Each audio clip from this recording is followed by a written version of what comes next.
discuss this. The other big confirmation hearing that was taking place yesterday as well was RFK Jr. Well, one comment that he has made seems to have, at least one comment is making a lot of controversy. So let's just have a listen to what he said about Operation Warp Speed. I do have a question for you on Project Warp Speed. What I want to do is, I'm not a scientist. I want to empower scientists. I want to make sure that science is unobstructed by vested or economic interests. That's good. Or by bad culture. And I'll just say about Operation Warp Speed, it was an extraordinary accomplishment, showed demonstration of leadership by President Trump. When he promoted Operation Warp Speed, he was looking at all of the different remedies, including vaccines. Therapeutics, everything. Therapeutic, ivermectin, hydroxychloroquine, famotidine, even chlorine dioxide. And he was not looking at shutting down our country for the year, forcing people to wear masks for a year, forcing all social distancing that did not have any scientific basis, which Dr. Fauci has now acknowledged. He said, we took it out of thin air. But all of those changed during the Biden administration. And it became very narrowly focused. We ended up with the worst, the highest death count of any country in the world. Is that true? What, death count? Where do we start? COVID deaths? Is RFK really pushing that old chestnut? What COVID deaths? Is it true that in practice, Warp Speed was about anything other than vaccines? No, it was all about vaccines. It was all about vaccines. They commandeered the military to drive this massive deployment of experimental, highly dangerous and non-tested, non-safe, toxic shots. Period. End of story. I mean, how many times do we have to go through this? And RFK Jr., for political reasons, not to implicate his new boss, Donald Trump, he's backing off and saying what a great thing Operation Warp Speed is. His whole organization, Children's Health Defense, has spent the last 5 years practically just railing against Operation Warp Speed and the experimental COVID vaccines.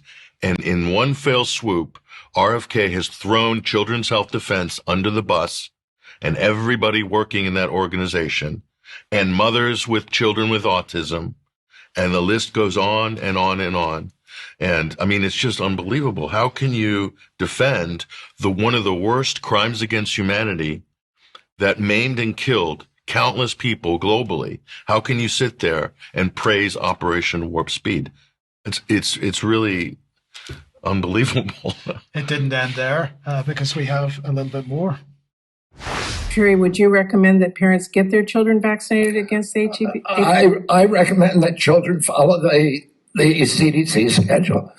And I will support the CDC schedule when I get in there, if I'm fortunate enough to be confirmed. Would you recommend that parents get their children vaccinated against the measles?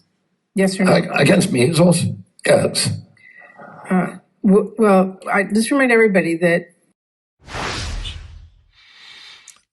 Okay. So Robert F. Kennedy, who's been campaigning against the childhood schedule for the longest time, says he now supports the childhood vaccine schedule. I mean, this guy is unbelievable. So he's capitulated to the establishment, to Big Pharma, in the most profound way. I mean, I can't believe I heard that from him especially. He could have said, oh, well, the childhood vaccine schedule needs to really be looked at. It is excessive. How many vaccines did Robert F. Kennedy have as a child? 3? Or something like that? I mean, he could talk to the boomers, Mike, and say, we're healthy. We only had 3. Why do these children need 60 or 70 vaccines before the age of 5? I mean, you could easily make that appeal, but he is afraid of not getting confirmed and being labeled an anti-vaxxer. So he has taken the middle of the road, halfway house position and basically thrown again mothers against children with autism under the bus and all these groups like that. So let's take a look, Mike, at the childhood vaccine schedule. It's important that people understand in the United States, especially, how aggressively this policy is pushed state to state and even at the federal level. I mean, there's so many of these lists. It's endless here.